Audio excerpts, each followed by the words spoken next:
There we There you go. go. Hi, guys. Hello, sir. This is the weirdest room. I know, right? Yes. Professor Greg, yeah. I feel like cheating off of somebody. Getting all the, what are the answers? No, you're the one that busts them for cheating. You're the professor. We're the students. Oh. Mm-hmm. Yeah. Nice. Welcome. Have you had a good show? Yeah, it's amazing. Is it great? I love it here. I'm not leaving. It's great to be back I'm into the moving con to the Crown scene. Plaza. Well, maybe not. No, it's great. You know, it's. I really missed. I missed doing conventions, and I missed the fans. And as soon as we were just wrapping up season 3 of Creepshow, and we were starting Walking Dead, and Bill had a Days of the Dead in Atlanta, and I've gone like the last 3 years, but as a fan. So I just walk through the dealer's room and buy Freddy Krueger shit and spend a lot of money, and it's really fun. And I said to him, I'm like, can I come to one of the shows? And Right? So I invited. Oh my God. So I invited myself. You asked, and he's like, yes, please. Yeah. And you know, those are guys who know Bill who puts on the show. He's very quiet and like never smiles. And so I'm like, I saw him and I'm like, hey man, this is really great. Like people are awesome. And are you having fun? And he's like, yeah. That is Bill. Yeah. So anyway, thank you guys for coming out. It really, it means the world to me. You know, I mean, I got my start with Tom Savini and George Romero. My brother is working wherever he went. My brother's working the table with me, and he was reminding everybody the first convention that we ever went to. I think it was 1976 in Pittsburgh. It was a Star Trek convention, and William Shatner was there yelling at everybody. And I met this guy who sold movie stills, and I bought my first Jaws movie stills.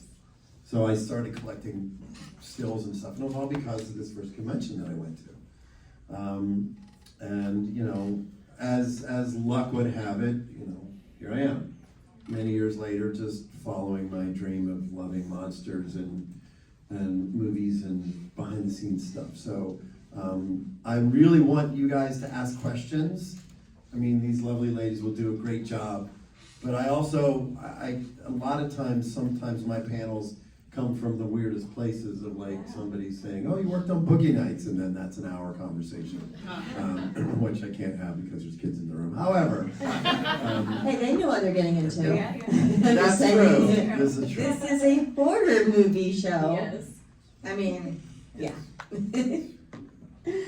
So, does anybody have any questions to open up with? Sir? Yes, people want what they can't have. Do you think at any time that we'll be able to see the Creepshow episode with Marilyn Manson? You know, that was a really sad day for me because the episode was really interesting, and the minute that this thing came out about these allegations against him, everyone just said, we can never see it. We never even finished the episode because we had started working, we had shot it, we never finished it. But you know, the challenge is, you know, you have to read the room.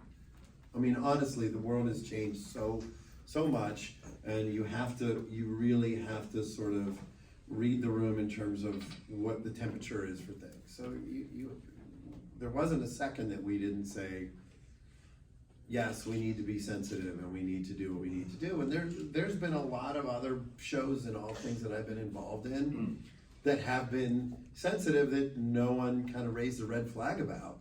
You know, I mean, look, even if you go back and think of the amount of horror and gore that's attributed to the genre towards women over decades and decades and decades, and there was a couple things that I worked on that I went, Skinner?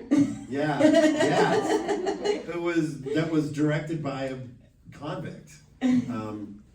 So you know, but you just have to sort of be responsible. And there was one other Creepshow episode that we had done that there was somebody had sort of flagged as like, oh, well, somebody might find it offensive, and we got to do our due diligence, and we got to sort of investigate it and talk to the writer, talk to the director, and the the actors, and everybody said, no, we're comfortable with this, and we think this is good to move forward with. So, you know, somebody else asked me upstairs, and I said, I don't think we'll ever see it.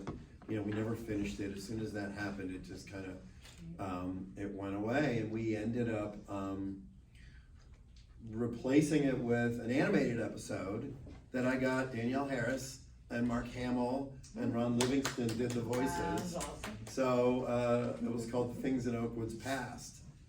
It's in season 3. If you haven't seen season 3, I don't want to ruin it, but it was really fun. I wanted to actually shoot the episode live action, but then we were like, hey, let's just do it as an animated episode to fill that spot. Saw some other questions out there. You, sir?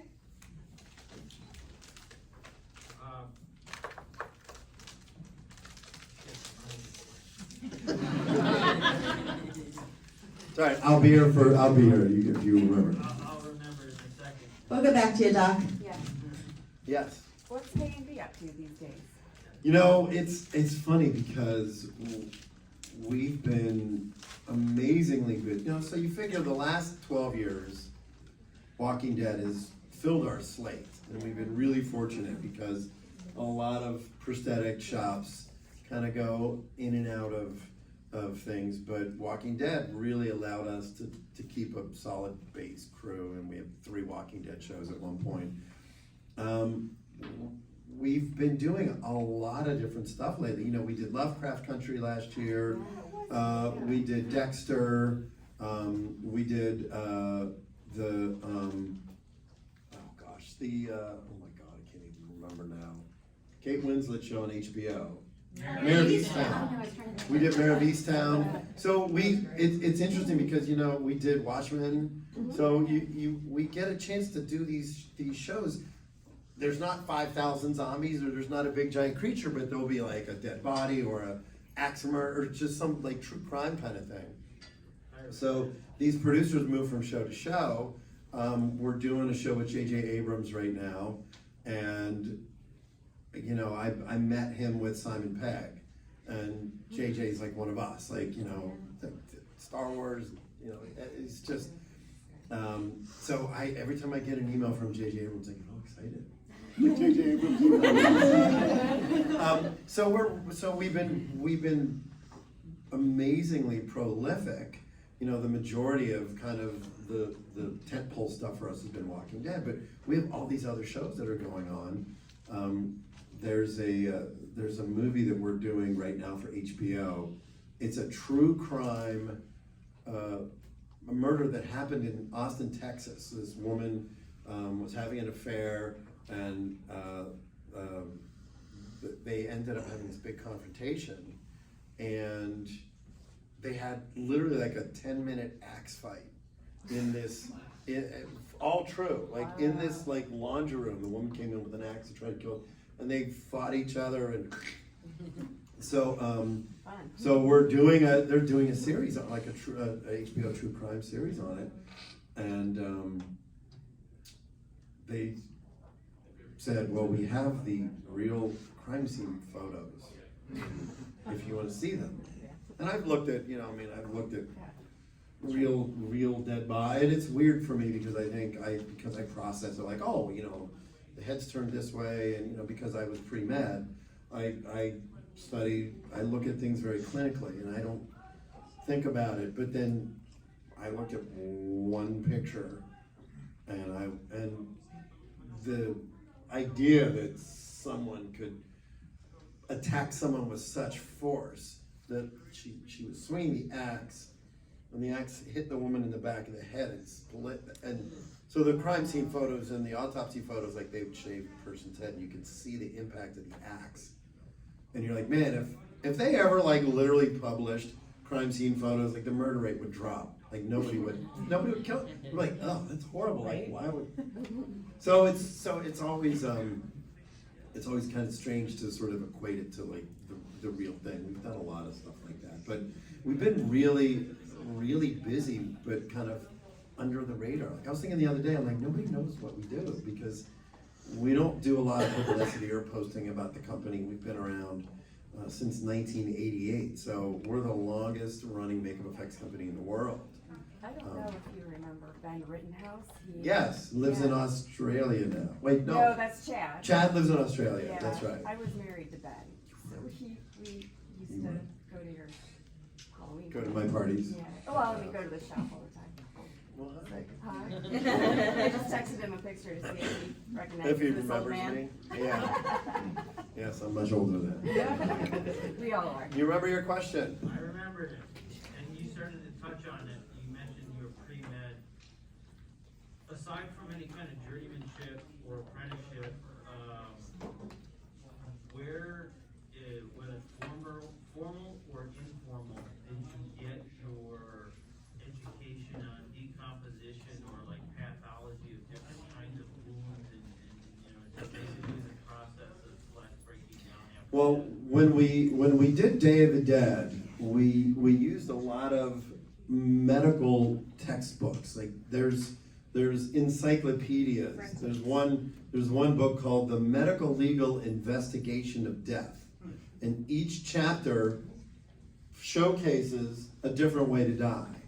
And so when we did Day of the Dead, we went through the book and we're like, oh, that's cool, we should do that. And there was one that I remember specifically, there was a woman who had died. This is getting really morbid. This woman had died in her house and the dog ate the lower part of her face away. And there's a picture in the book of like this dead woman with half the face gone because the dog, So we did a zombie in Day of the Dead, and we made it look like that. So it was really an opportunity to use what we could for reference. But again, I worked on a non-horror movie. So when K&B first started, we started in 1988. We did Intruder, we did Nightwish, and we did UHF, like the big Weird Al Yankovic. So it's funny because people come up to me and go, oh my God, I love UHF. I'm like, what? So those were the first 3 movies that K&B had ever done. So we did like super low, but they were really cheap, and we just kind of had some fun. Because up to that point we couldn't get hired because it's the catch-22 of, well, how do we know we can do the job? So we can't hire you, but you won't get the job unless you do the job. So we got stuck in this like catch-22 for a little while. And then I got called to go to Disney Studios. Deborah Hill, who produced Halloween, was producing a movie called Gross Anatomy. And it was about medical school students. It was like Matthew Modine and Daphne Zuniga. And I walked into the meeting, and George Romero had told Deborah Hill that I had been pre-med before I started my career in makeup effects. So I walked in, Deborah Hill's there, and they go, all right, you're hired. So they kind of hired me on the spot because of my relationship with George. And George had said, oh, there's this guy, and he does makeup effects, but he was pre-med. So we did all the cadavers that they were autopsying in the movie. Now, they could have paid $150 and got a real cadaver and put it on, because you can get cadavers for like medical school research and stuff. So they're like, oh, we'll just buy some real bodies and we'll put them on the set. I'm like, well, okay, so hour 10, day 1, under the lights, come back to me and tell me how that worked out for you.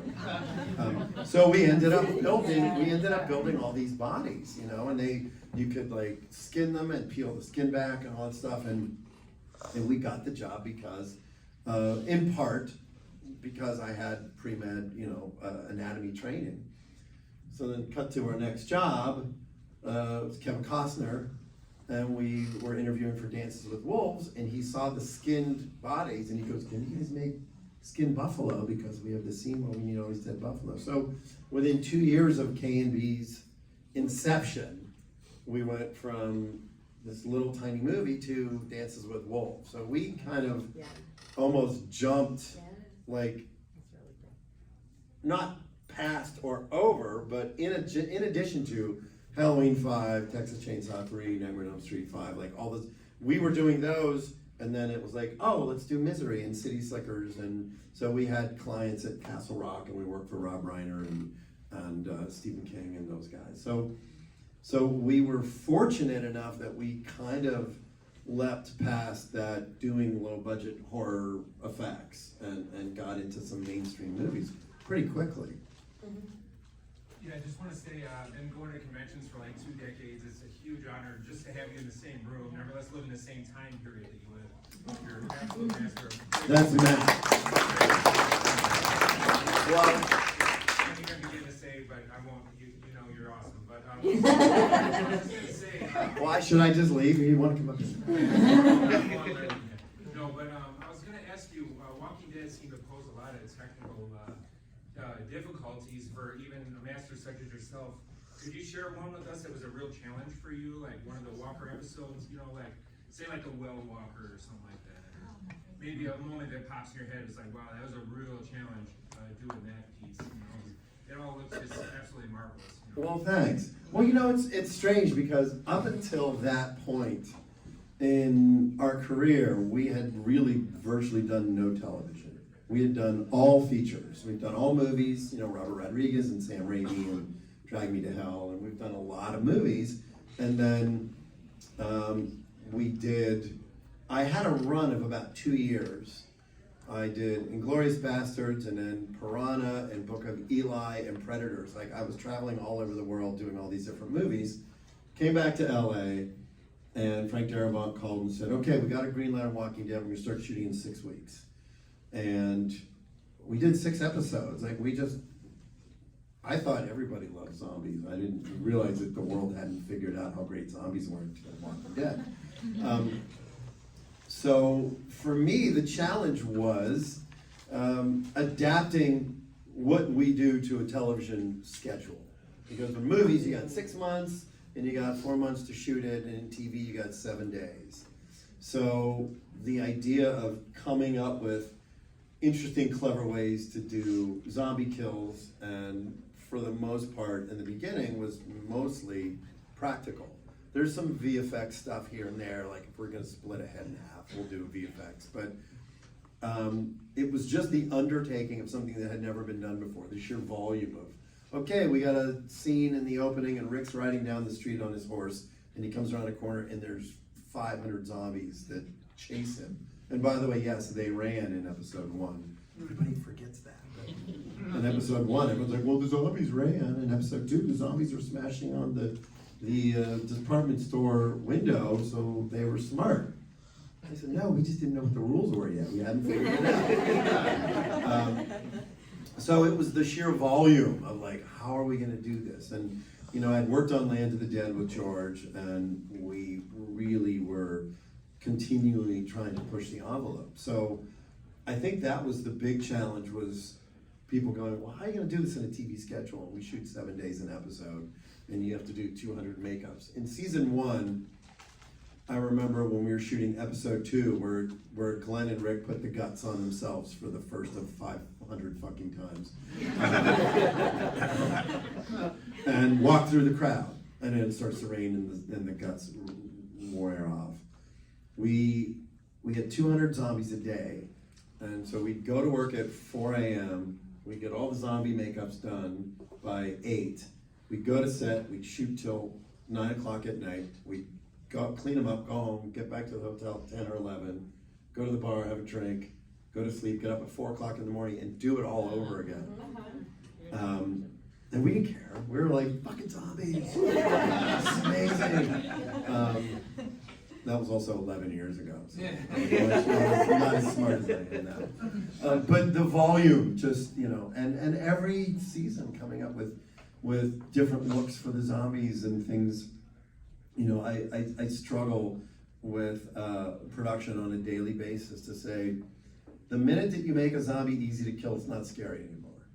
And if the characters aren't afraid of them, then the audience won't be afraid of them. So the episodes that I shoot, the episodes I direct, I try to make sure there's scary elements that the characters might actually be afraid. You know, I don't know if you guys are all caught up on Walking Dead. There was an episode that I directed in this last block with Lauren Ridloff, where it's kind of a People Under the Stairs tribute episode. And it was scary. Like, everyone's like, hey, have you seen this movie, People Under the Stairs? I worked on People Under the Stairs. Yes, I know it is. But it was fun because it was an opportunity to really, and Lauren Ridloff, who's such an amazing actress, really to sell. The reason that episode works is because you see the terror in her face. Yep. Any movie, look, Dee Wallace, who's sitting upstairs, when they shot The Howling, and she's in the room, and Eddie Quiz transforms into the werewolf, half of the terror comes from seeing her face. And then they did American Werewolf in London, and he's in the room alone, and you don't have that person reacting to the fear. It's a different experience, because then you're just watching a great transformation. So people forget. So I'll constantly tell the writers and tell the directors, make sure that Rosita or Daryl or Negan, they still can be a little afraid that they might lose control of the situation and the zombies will kill them. But if somebody walks into a room and kills 20 zombies in 4 seconds, they're not scary anymore. So we try to make, my job is to try to make them scary.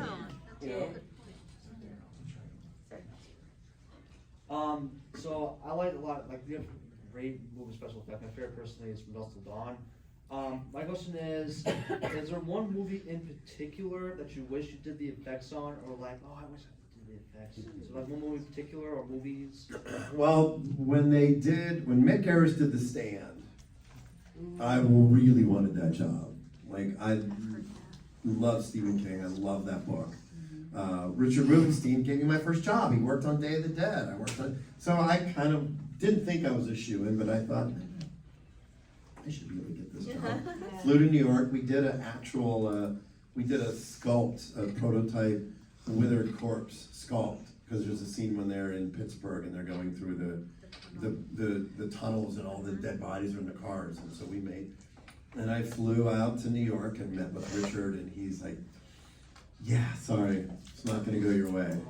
And I was really disappointed because I wanted to work on The Stand. And I didn't know Mick Garris at the time, but Mick and I are now quite good friends because we've worked together for so much.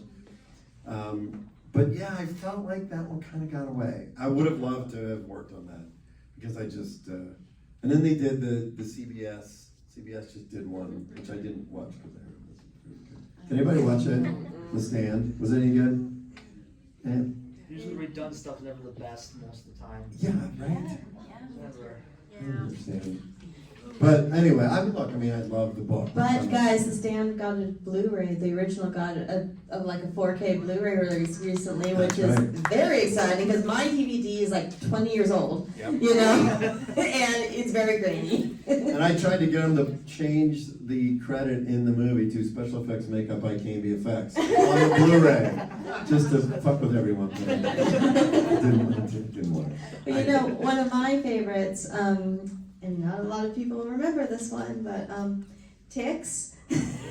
Oh, I still have one of the ticks. You know, on our podcast that we do, we have a prop we would like to own segment, and a tick was the one I want a tick. I want it with a needle. I want a syringe. But I have a tick about that big, and I take it to Georgia, and every once in a while I put it on somebody's back, or because we got a lot of ticks in Georgia. Yeah. And yeah, you know what? It's funny. I hate to say, there's so many random. You know, if I sat and looked at my IMDb, I would be like, did I work on that? I don't remember. And then someone asked you a question like ticks. And I was like, oh yeah, we had the whole platform. We had the big platform with the set with the big giant tick coming out. Yeah, we interviewed recently one of the actresses that was in it, Virginia Keene, and she had like a tick stuck to her back, and I have some tick trauma from when I was forced to go camping when I was a kid in California. Lots of ticks happened. In California? Yes, in the sequoias, and so I have tick trauma. So when that came out, I was like, loved it, but I was also like, this is why I don't like the outdoors. Well, let me tell you, when you work on The Walking Dead, Yes. it's rough because you're in the woods all the time, Yes. and you have to go home, and people have to, you gotta find somebody you really like to go, you gotta do the tick check. Get home, you get in the shower, Yep. You know, people like me have a lot of hair, you're always feeling, I remember we were shooting the episode where, this was season 4, where Rick takes Carol away from the prison and leaves her off, drops her off, and deserts her. So I was out at the neighborhood location, I'm driving back to the studio. I'm in the car, I'm doing this, and I go, and I look down and there's a giant tick in my, and I literally, I dropped the tick in the car, slammed on the brakes, jumped out of the car in the middle of the road, and I'm like, well, I gotta sell the car. There's a freaking tick in the car. And I've had a couple where they're embedded in you, there's a special way you have to pull them out. And they usually go for parts that you don't want to talk about. And it's a bummer. Not literally, but that's kind of fun. No, it's horrifying and awful and gross. So that movie was very effective. If you guys haven't seen it, check it out. It's so gooey. It looks goo. I know we have more questions. Yeah. You, sir. Yep. Yes. Early in the Walking Dead, was there ever anything you said to yourself, maybe we shouldn't do this because we'll get some blowback from it? Because there were a lot of stuff on that show I would watch and be like, man, I can't believe they actually let them do that. Yeah. Just television. There's been a lot of fights. Like even going back to season 2, because in the comic book, Carl killed Shane. And I loved that. And when we got the script and it wasn't Carl killing Shane, I was really bummed. And I went to Kirkman and said, this is a mistake. I think Carl should do it. It was the most shocking thing. The 2 most shocking, well, 3. The 3, I feel like I'm doing Monty Python Spanish Inquisition. First, it's shocking. Yes. Was Carl killing Shane, was Laurie being killed by the governor in the comic books, and Glenn being killed by Negan. And the Glenn and Negan of it, I was sitting at Comic-Con at a breakfast, Fox International breakfast, and I'm sitting with Steven and Robert Kirkman when issue 100 came out. And they were talking about it, and I hadn't seen it. And I opened it up, and it was the close-up of Glenn with the baseball bat and his eye coming out and him screaming Maggie's name. And it was awful. Like, I couldn't even imagine. So then cut to like 3 years later, hey Greg, here's the script for the next episode that you're directing. And I directed that episode. But there's been a lot of times that I kind of threw the bullshit flag. Like when Rick and everybody pull outside the sanctuary with like 120 people and they're firing guns and they don't shoot anybody, drove me crazy. I directed the episode, I'm like, please let me shoot somebody. And then at the end, when Rick slices Negan's throat and then Maggie comes up, I said Maggie should shoot Negan. I wanted Maggie to kill him. I'm like, I don't care what future, Maggie needs to be the one to kill Negan. I guess it wasn't a mistake having Rick kill Shane in the TV show, because I love the. I don't think it was a mistake, but because I love that moment. That moment was, you know. It was like a Western duel. Well, all of season 2, you know, for me it's always interesting to go back because a lot of people pan season 2. Season 2 is the best. Season 2 is the best season because that's when you fall in love with Carol and Daryl and Rick.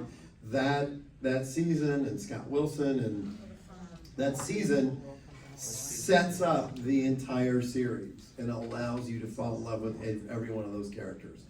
And people that said, oh, well, not much happened in that season. You know, Sophia coming out of the barn, like when we started season 2, they sent me 4 or 5 scripts at a time. And I hadn't even left for Georgia yet. I was just sitting there and I read the first 5. So it opens with them leaving the CDC. We shot a whole bunch of stuff that never ended up. There was a whole scene where they leave the CDC and they leave Shane behind. And Shane is chasing the RV. And he starts to get tired and there's zombies coming after him, but the zombies don't get tired. So he can't run anymore and he starts slowing down and this big horde of zombies is about to engulf him. And then Rick and Daryl come back and grab Shane. So we shot this whole opening. And it never ended up in the episode, where they leave the CDC.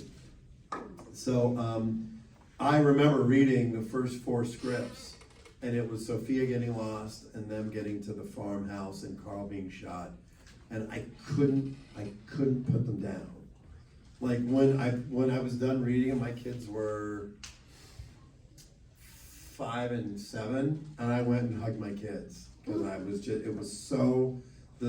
writing was so good. And you go back and you look at Walking Dead from the beginning, and you see who those people were, who Rick was, who Lori was, who Shane was. Man, the scripts were so good. So I got sucked in, man, and so that's why I think season 2 is like one of the best seasons that we've done.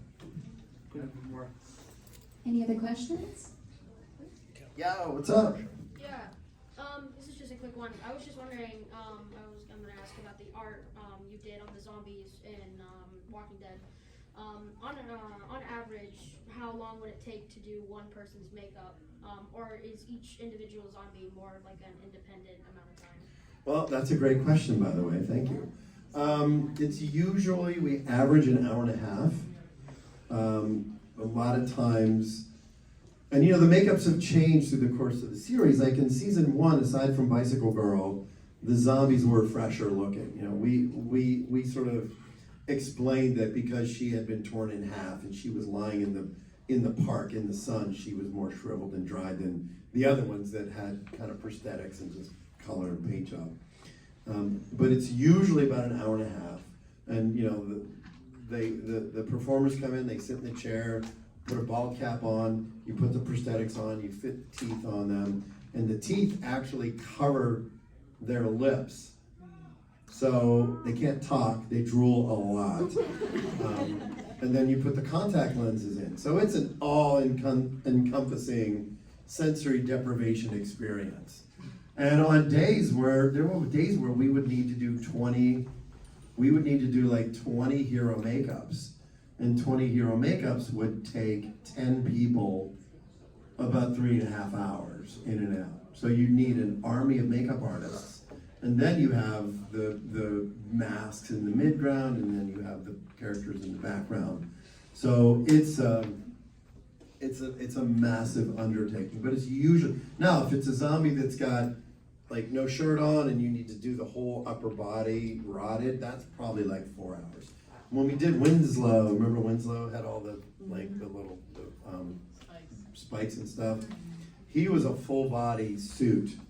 And we had to put one of those race car driver cool suits underneath because it was so hot. But on average, it's about an hour and a half.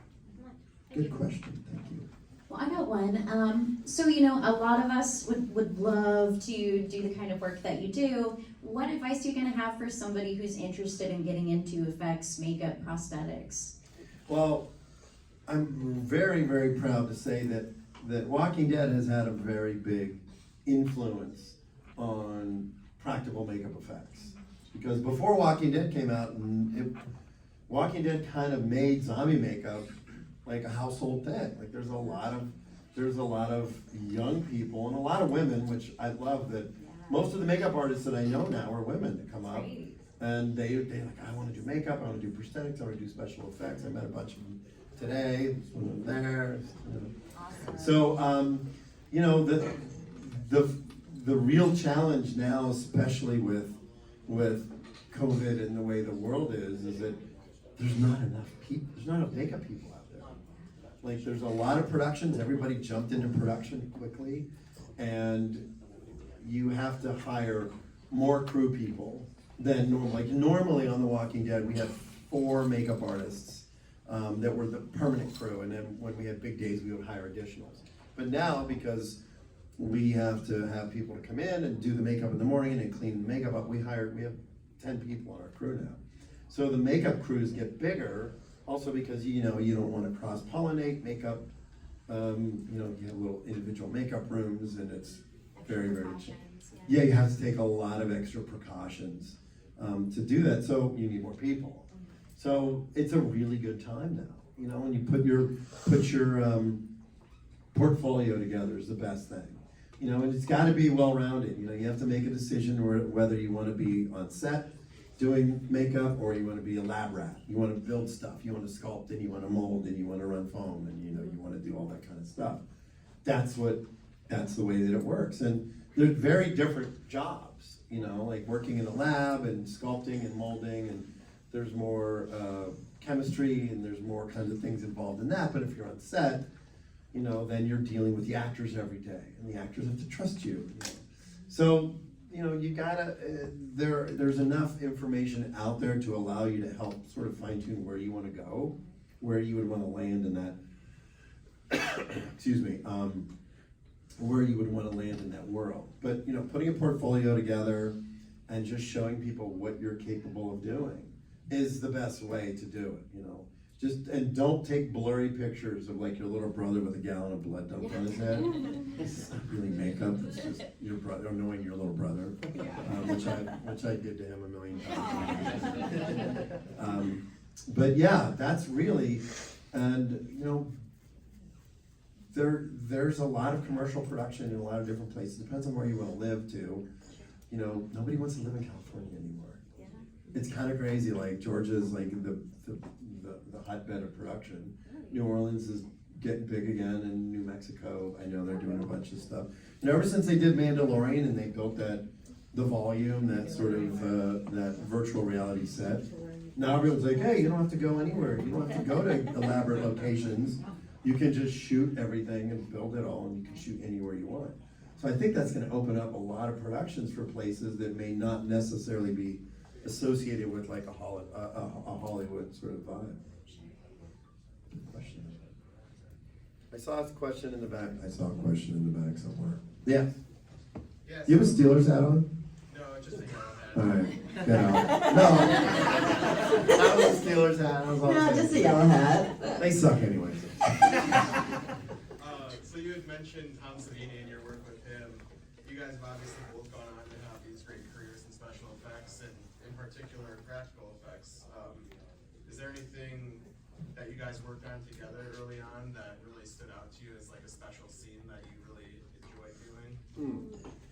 That's interesting. Well, you know, Tom, I got associated with Tom when he was literally like at the height of his career. So this is a crazy true story. So I grew up in Pittsburgh, and they shot Dawn of the Dead, Night of the Living Dead, Night Riders, about 25 minutes from my house, like right around Pittsburgh. My uncle was an actor in the Crazies. So we ended up meeting George Romero. We were on a family vacation in Rome, and we went to sit down and have dinner at a restaurant, and George Romero was sitting across the restaurant with his wife. And we went over and we said hello, and he knew my uncle, and it was kind of like one of those, hey, you should come down to the office one day and visit. So I started going to visit him, and when they were shooting Creepshow, we would go out to Monroeville, and the first time I ever went to the set of Creepshow, walked into the gymnasium, walked around the corner, there was a back of all these movie flats, and walked in, and it was the basement set for The Crate, where with the blood stains on the ground and everything. And that's the day I met Tom Savini. So I got offered a job. Chris Romero, George's wife at the time, said, hey, you should come work on Creepshow. You can be like a production assistant. And I turned it down because I'm like, well, I'm going to college. But Creepshow was the first movie set that I ever visited, and I kind of felt like at home there, like I could go anytime I wanted to visit. So, and my parents would travel a lot, so I would shoot videos. And that's the other thing that I learned with Tom, was Tom always had a video camera around. So when we did Day of the Dead and we did Creepshow, when he was doing Creepshow, and all the movies that I've done subsequent to that, I was the one filming all the behind the scenes. So when you buy the DVD of Evil Dead 2, all that footage is my personal footage on the DVDs. So I always documented everything. I have hours and hours that no one's ever seen. I have a hard drive. I have a hard drive at my house I pulled out on Halloween night. It was showing some of the guys. It was footage of me and Robert Englund and Miko Hughes and Heather on the set of Nightmare 7, when the tongue comes out of the Freddy mouth and wraps around Heather's head. Found all this video. I haven't seen it, and Wes was there. It was really nice. But to make a long story short, Creepshow was kind of what started it all for me. So I would shoot these little videos for people and for my mom, and Brian found a video that I shot that was me filming my office in Pittsburgh when I was 19. And I said, Mom, Dad, one day you're gonna see my name on this poster. And it was a Creepshow poster. And I was filming it, and while I was filming the poster, I sent the video to my mom and dad. So he found it, and he's like, do you remember saying that? I'm like, no, but evidently I willed it to happen, because then Creepshow comes out now, and it's Creepshow, and it has my name on it. Like I could have filmed any other movie poster in the world, but I just happened to be filming.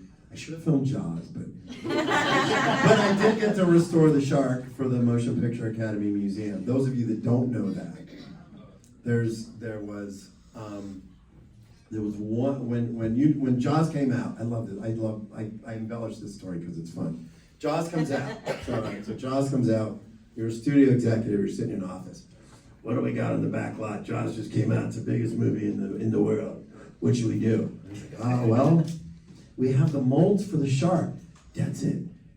Call the guys. Let's make a shark. We'll hang it in the back lot. We'll paint it green. It won't make any sense, but it'll be great.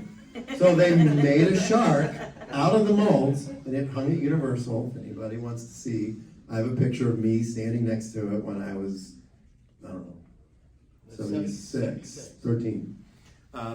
So anyway, they had this shark at Universal for years and years and years. So when you'd go to the backlot tour, you'd see the shark and you'd take a picture with it. So then somebody went, probably the son of the guy with his bad cigarette voice, said, hey, that doesn't look like a real shark. We should get a real shark. And he calls his dad. His dad goes, okay, get rid of that. Just send it to a junkyard. We don't need it. So the shark goes to a junkyard. This is a very elaborate story. I'm making it more entertaining. Make it awesome. Thank you. Okay, so the shark goes to a junkyard in Simi Valley, or Sun Valley.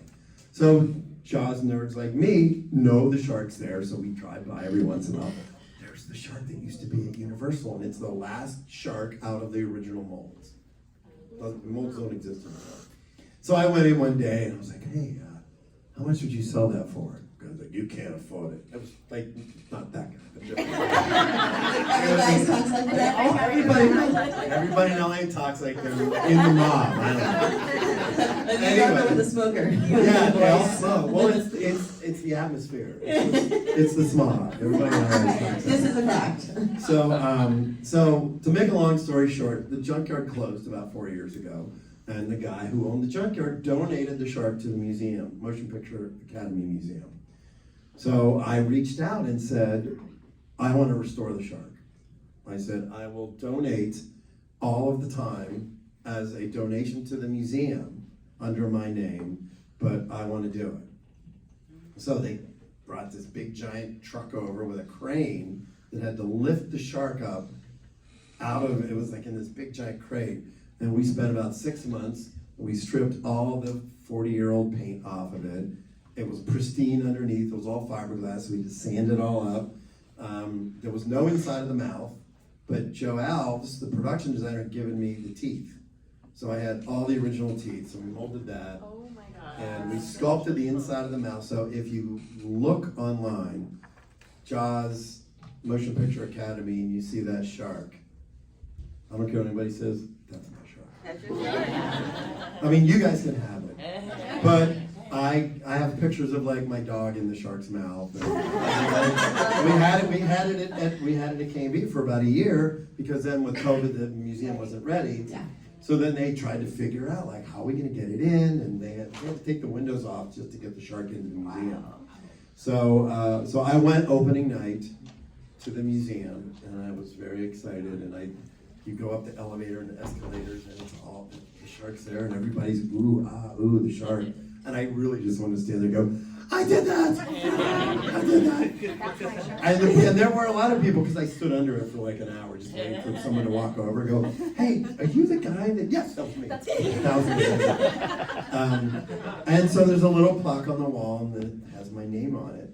So I've done everything I can to work on Jaws without actually working on Jaws. I If think you, that counts, man. it does count. It totally Well, counts. and I haven't even talked to Dreyfus about it yet. But one day we had, when the shark was done, we called Jeffrey Kramer, who played Hendrix, came up to the Yeah. shop, and Joe Alves and Roy Arbogast, who was like the special effects guy who made the skin for the sharks.